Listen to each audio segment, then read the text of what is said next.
พอเตแดดทำฮีก็ขึ้นมาละพี่น้องเอ้ย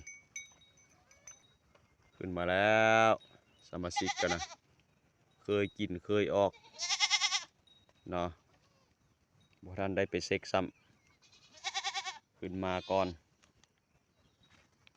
มาปิดขบวนการอย่างเพลิดเพลินเลยได้กินมันแต่ละเช้าก็ขึ้นมาเพิ่นก็ออกกำลังกายอันนี้ปล่อยไปตามอัตยาศัยเนาะมาม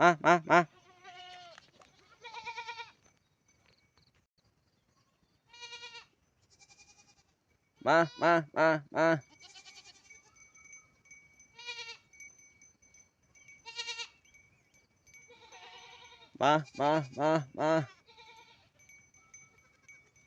เรียนแถวมาเลย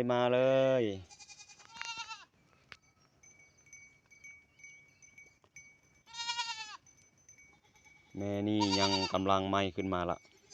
แม่ลูกมา